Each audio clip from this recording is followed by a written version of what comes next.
Baik, Om Swastiastu. Perkenalkan nama saya Niloh Mariani dengan NIM 2017011032. Saya dari Rambel 6. Di sini saya akan mempresentasikan hasil dari UTS, jawaban UTS saya. Yang pertama yaitu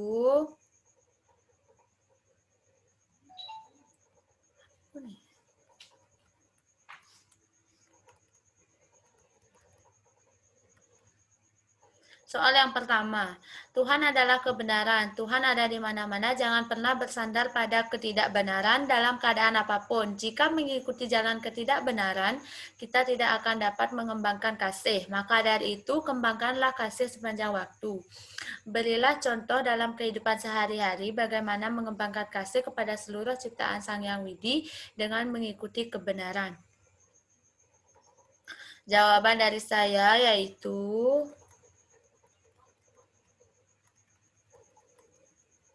dalam kehidupan sehari-hari, kita sebagai ciptaan Tuhan yang paling sempurna harus selalu menjaga dan melindungi ciptaan Tuhan yang lainnya, yang dimana dalam hal ini kita harus saling menyayangi dengan sesama manusia sebagai bentuk kasih terhadap manusia melalui kebenaran dan tidak pernah sungkan untuk menolong orang lain. Yang kedua, kita juga harus merawat dan menjaga ciptaan Tuhan seperti ada di sekitar kita, yaitu lingkungan, selalu menjaga kebersihan dan merawat tanaman, pepohonan, dan hewan-hewan yang hidup agar dapat menikmati dunia dengan adanya kasih dari kita sebagai manusia. Selain hal tersebut, dalam mengembangkan kasih dalam kehidupan sehari-hari, kita tentu harus melatih dan belajar agar lebih meningkatkan aktivitas kasih dan dalam kebenaran. Soal yang selanjutnya yaitu yang kedua. Dengan mengucapkan mantra yang benar dan berulang-ulang akan membawa ketenangan pikiran. Jelaskan mengapa hal itu bisa terjadi. Jawabannya, karena di setiap bait dalam mantra tersebut sudah terkandung makna yang memang tidak dapat kita mengerti secara alam biasa, di mana apabila kita yakin dan berulang-ulang mengucapkan mantra, berarti secara tidak langsung kita sudah memohon perlindungan ke hadapan ide Sang Yang Widiwasa, yang di mana dalam mantra tersebut sudah disucikan dalam pikiran, perkataan, dan perbuatan. Selain itu, apabila kita terus berulang-ulang mengucapkan mantra, berarti kita yakin bahwa semua sudah aman dan terkendali olehnya. Jadi tidak ada lagi kecemasan yang harus ditakutkan lagi, karena kita hanya dapat memohon seiring yang kita tahu tidak ada sesuatu yang dapat terjadi tanpa kehendak yang Maha Kuasa. Yang nomor 3, berikan contoh pengalaman hidup yang pernah Anda alami yang hubungannya dengan renungan berikut. Apapun perbuatan yang engkau lakukan, engkau akan menemui hasil yang sepadan. Maka dari itu, engkau harus mengembangkan moralitas dan menyesapkan nilai-nilai kemanusiaan. Ketika makanan menjadi basi, tidak ada gunanya menyimpan makanan tersebut, karena ia akan menjadi semakin basi. Engkau mungkin saja bisa menyembunyikan dosa-dosamu dari masyarakat, namun engkau tidak akan dapat menyembunyikan apapun dari Tuhan. Menurut pengalaman pribadi saya, dulu saya pernah melakukan hal yang di luar dugaan saya. Waktu itu saya mengikuti kegiatan LKBB yang dimana dulu waktu saya masih berada di bangku SMK, ada teman saya yang bohongi saya. Dia mengatakan bahwa saya harus pulang karena adik saya masuk rumah sakit habis kecelakaan. Waktu itu saya tidak membawa HP, jadi saya tidak percaya begitu saja karena saking paniknya. Padahal hari itu ada gladi bersih untuk persiapan lomba LKBB. Terus saya pulang, sampai saya di rumah, saya kaget karena adik saya sehat saja. Saya balik lagi ke sekolah, tapi semua sudah pada pulang dan saya sangat kecewa karena saya tidak bisa mengikuti gladi bersih tersebut. Dan saya pun pulang kembali, saya bertemu dengan teman yang tadi membohongi saya. Dan saat saya bertemu dengan dia, malah sebaliknya keadaannya yang berbalik, dia yang kecelakaan. Dalam keadaan mengenaskan, dia kecelakaan saat saya akan pulang ke rumah hingga saya menemaninya untuk ke rumah sakit. Dari hal itu, kita dapat mengambil bahwa jangan sekali-sekali kita berbohong, karena itu juga membahayakan diri kita sendiri. Itulah. Yang nomor 4, sebelum meditasi, cucilah muka, tangan, serta kaki atau Anda mandi untuk membersihkan badan dari kotoran sekaligus membuat badan menjadi segar. Duduklah dengan memakai alas dari kain, tikar, atau selimut. Posisi punggung tegak lurus dan tangan diletakkan di pangkuan dalam posisi rileks. Pejamkan mata serta tenangkan pikiran beberapa detik. Setelah itu ucapkan mantra, jelaskan masing-masing tahapan tersebut. Jawaban. Cuci muka, tangan, serta kaki artinya membersihkan diri kita sebelum memulai meditasi, baik membersihkan secara rohani maupun jasmani. Duduk dengan memakai alas dari tikar atau selimut, artinya yaitu agar pada saat kita melakukan meditasi, kaki tidak terasa kram atau dingin dan nyaman jika menggunakan alas. Posisi punggung tegak lurus dan tangan diletakkan di pangkuan, artinya kita melakukan posisi duduk yang sesuai pada mantra tersebut sebagai salah satu syarat dalam melakukan semedi. Tenangkan pikiran beberapa detik, artinya membersihkan pikiran melalui menenangkan pikiran dengan tanpa banyak berpikir yang tidak-tidak sebagai bentuk agar kita bisa mendekatkan diri dengan Tuhan Yang Maha Esa beserta manifestasinya, yang dimana pikiran harus disucikan terlebih dahulu. Mengucapkan mantra yaitu tahapan yang dituju dengan mengucapkan mantra secara fokus dan konsentrasi yang tinggi tanpa merasa adanya gangguan. Buah mengucapkan dengan suara lambat serta santai, jangan tergesa-gesa sebanyak 5 kali. Ini bertujuan untuk membersihkan lapisan pikiran. Pada saat mengucapkan mantra ini, arahkan pikiran pada mantra dan suara, bukan pada bayangan pikiran. Setelah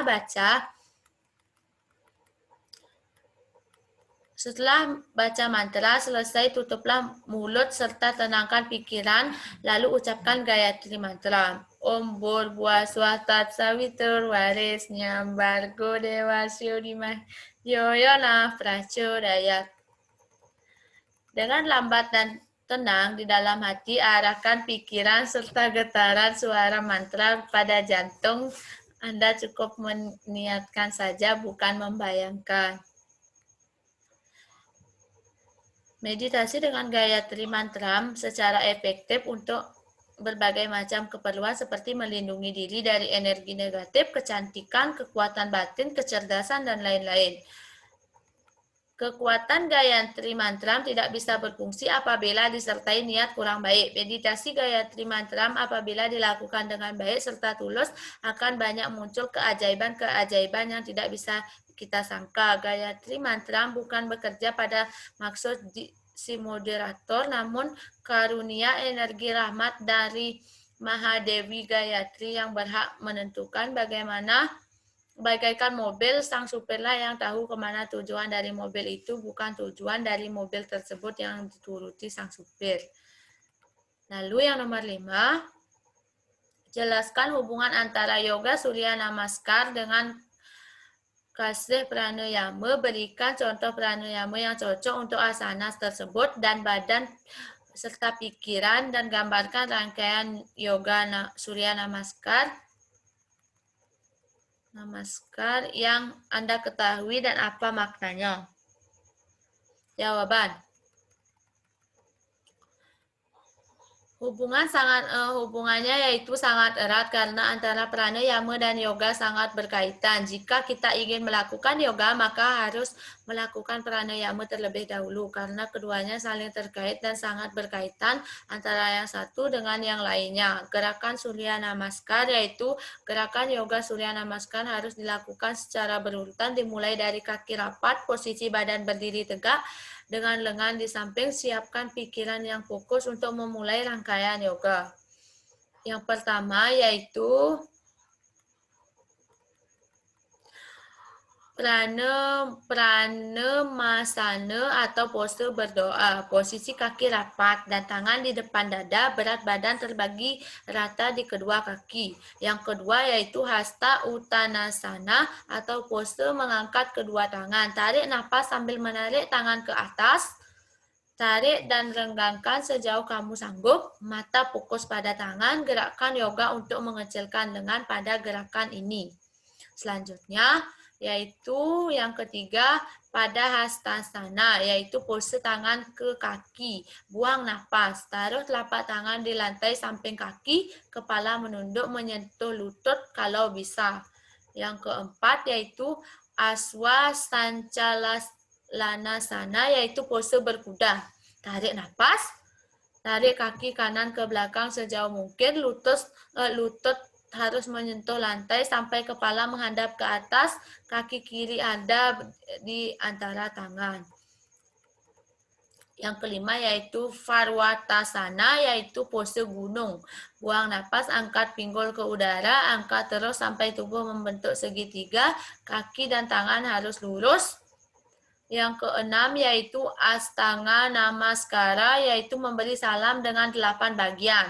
Turunkan badan ke lantai, mulai dengan menaruh lutut di lantai, lalu turunkan badan yang menyentuh lantai ada di 8 titik, yaitu lengan, lutut, kaki, dada, dan dahi atau dagu. Yang ketujuh yaitu Bhujangasana atau pose kobra. Turunkan badan sampai menyentuh lantai, lalu naikkan setengah badan bagian atas tangan lurus dan kepala menghadap ke atas. Gerakan yoga untuk mengecilkan perut ada pada gerakan ini. Parvatasana, yaitu pose gunung, buang napas, angkat pinggul ke udara, angkat terus sampai tubuh membentuk seketika, kaki dan tangan harus lurus.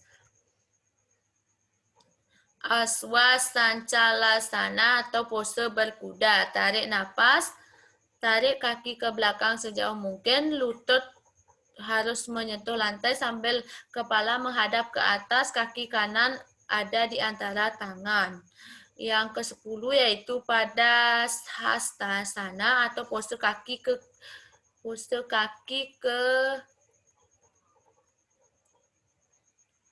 kaki. Pose tangan ke kaki. Buang napas, taruh telapak tangan di lantai samping kaki, kepala menunduk menyentuh lutut kalau bisa. Hasta Uttasana atau pose mengangkat kedua tangan. Tarik napas sambil menarik tangan ke atas, tarik dan renggangkan sejauh kamu sanggup. Mata fokus pada tangan. Pranemasana atau pose berdoa. Posisi kaki rapat dan tangan di depan dada. Berat badan terbagi rata-rata kedua kaki. Yang nomor 6 yaitu ide Sangyang Widiwasa bersifat Vyapu Vyapaka. Ada di mana-mana. Jelaskan bagaimana Anda dapat membuktikan bahwa Tuhan itu ada di mana-mana. Menurut saya, Tuhan memang ada di mana-mana. Saya sangat yakin dengan hal tersebut, di mana Sangyang Widiwasa bersifat Vyapi dan Vyapaka, karena di mana jika kita memohon perlindungan terhadap beliau, kita tidak harus di tempat khusus seperti pura, musola, gereja, ataupun yang lainnya. Kita dapat memohon perlindungan dimanapun dan kapanpun kita berada, di saat kita sedang berada di luar, tempat suci, atau dimanapun kita boleh. Seperti keajaiban yang Tuhan lakukan yang tidak pernah kita ketahui, yaitu di mana kita merasa yakin, maka semua pasti bisa terjadi dengan memohon dan berdoa, karena Sangyang Widiwasa ada di mana-mana. Seperti yang sudah saya tahu, Tuhan hanya satu, tapi simbolisnya yang berbeda-beda yang dapat mengatakan bahwa Tuhan atau itu ada banyak. Jadi dimanapun kita berada, asal kita percaya bahwa Tuhan pasti mendengar ucapan kita, maka dengan semua itu, keyakinan untuk dapat meyakinkan bahwa itu Sangyang Widiwasa ada di mana-mana. Yang nomor 7, berikan contoh dalam kehidupan sehari-hari bagaimana mengembangkan kasih dengan mengikuti kebenaran seperti yang diajarkan oleh Bhagavad Gita. Semisal di saat kita melakukan ataupun membantu orang lain harus bersungguh-sungguh tanpa adanya rasa ragu atau rasa pamrih. Jika kita melakukan kebenaran yang diiringi dengan kasih, kita harus melakukannya secara bersungguh-sungguh. Pada saat kita merawat dan membina ciptaan Tuhan, kita harus yakin dan tidak berbelit-belit. Berikan contoh pengalaman hidup yang pernah Anda lakukan. Oh, ini sudah ada jawabannya ya di nomor 3. Sama soalnya.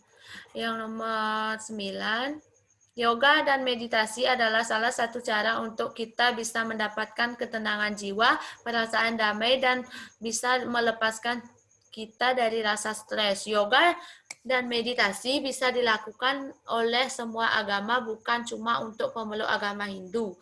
Karena sebenarnya yang dilakukan pada saat kita melakukan meditasi yoga adalah menenangkan pikiran, memusatkan pikiran, dan pengaturan napas. Jelaskan mengapa yoga asana penting dalam meditasi. Karena dalam meditasi juga perlu adanya gerakan-gerakan yang dapat membuat tubuh kita rileks dan nyaman. Yoga asana tidak hanya sekedar sebagai latihan fisik, tetapi juga digunakan secara holistik sebagai latihan pikiran dan tubuh untuk meningkatkan kesehatan fisik, mental, dan spiritual. Sebagian besar latihan-latihan fisik dapat dilakukan dengan cepat dan banyak menggunakan pernapasan yang berat. Latihan-latihan tersebut cocok untuk orang-orang sehat dan menguatkan dan melenturkan otot-otot yang besar. Akibatnya, kerja jantung dan sistem pernapasan bekerja lebih keras lagi. Padahal hal itu dapat menyebabkan pembuangan energi vital. Yang nomor 10, peraturan dalam agama Hindu menegaskan bahwa orang mempunyai kewenangan untuk memimpin suatu yajna adalah orang suci atau orang bijaksana yang dalam hidupnya telah melakukan penyucian lahir dan batin melalui suatu upacara pandiksa atau pawintenan. Orang yang telah melakukan upacara pandiksan atau pawintenan itu disebut pandita atau pinandita. Jelaskan syarat-syarat melakukan penyucian lahir dan batin orang suci. Jawabannya yaitu syarat-syarat yang harus dilakukan atau dipenuhi oleh orang suci tersebut yaitu yang pertama, selalu dalam keadaan bersih dan sehat secara lahir maupun batin, mampu melepaskan diri dari ikatan atau ketertarikan duniawi. Yang ketiga, tenang dan bijaksana. Yang keempat, mampu membaca kitab suci Weda. Yang kelima, selalu berpedoman pada kitab suci Weda. Yang keenam, paham dan mengerti tentang catur Weda. Yang ketujuh, teguh dalam melaksanakan dharma, dan yang terakhir yaitu teguh melaksanakan tapa brakta. Sekian jawaban dari saya. Terima kasih. Apabila ada kata-kata atau kesalahpahaman, saya mohon maaf. Akhir kata saya tutup dengan Parama Santi. Om Santi Santi Santi Om.